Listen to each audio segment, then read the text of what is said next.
Okay, so our next topic here, we have Berkeley bad for first-time home buyers. So obviously this ties into the housing crisis, and really not just Berkeley, but Berkeley made the news here. And it's really coming down to affordability, right? We keep talking about affordability, and how certain cities, and like Berkeley, it's really tough for first-time home buyers to come in and buy a property. And when you consider some beginner homes or even condos, I mean, condos are well known for many families to use it as a beginner purchase.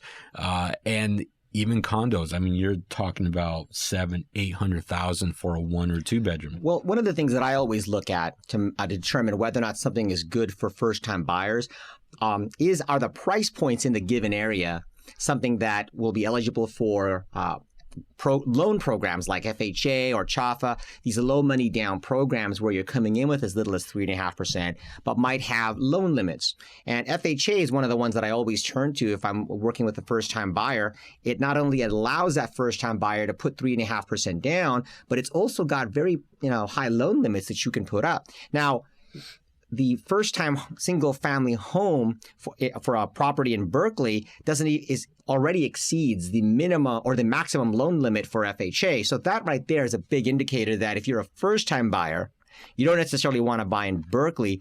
If nothing more than it starts at a asking price higher than the maximum loan amount that some of these first-time buyer programs will afford you. Not to mention, you're going to be going into situations where you're bidding for or competing against other multiple bids on a property. Places like Berkeley or certain parts of San Francisco are still areas that are relatively unaffected whenever we go through these downturns in the market, which you've heard us talk about, which I believe is a small blip in the radar in the big spectrum of things, an 18 to 24-month downturn. However, Berkeley, in certain areas like that, being so sought after, these are areas that are relatively unaffected, and you still have a lot of overbidding going on. Not to mention, you can't even get in there with the already high loan limit for first-time buyers. Yeah. Now, one of the positive things is there are a lot of loan programs, like you mentioned, for even teachers, for firefighters, first responders. There's a lot of different loan programs. However, the negative side to it is let's talk about that. So what Marc's talking about are what are called below market BMRs, or below market residential, and these are specific units in condos that were as a part of a bargaining tool when the developer went to go build 40 condos or 50 condos. In order for him to get the final entitlement approval, he had to dedicate specific units BMR, or below market rent, or below market rate. And so those particular properties, regardless of what the rest of the market is doing, they are restricted to a certain sale price or price point. And they're only allowed to BMR people who can go in and take a class and get a certificate, and only specific banks can make loans on those. The big problem with that is that there are a lot of people who are on BMR, and now you're competing with all these people on BMR. And here's the big thing with BMR. You can't overbid the property. You literally get qualified for the property, and then if there's like 20 people who are eligible, right? No, they pick your name out of a hat. They get all 20 people. It's a random pull, and then they put your name in there and they pull it out. Okay, you're the winner. So that's great. Those programs do exist, but again, there's not enough of them in Berkeley or San Francisco.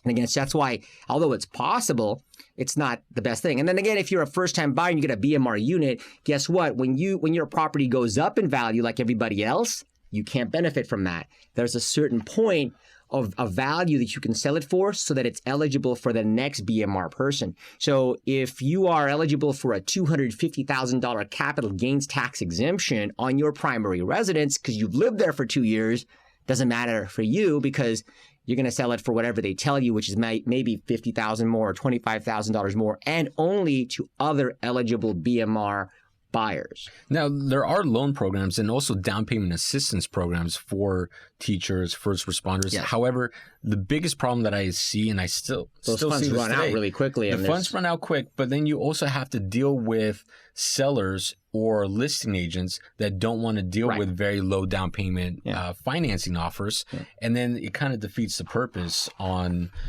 trying to get a low down payment or zero down payment loan because of that stigma. Yeah. Absolutely. I mean, what would be a good solution to that?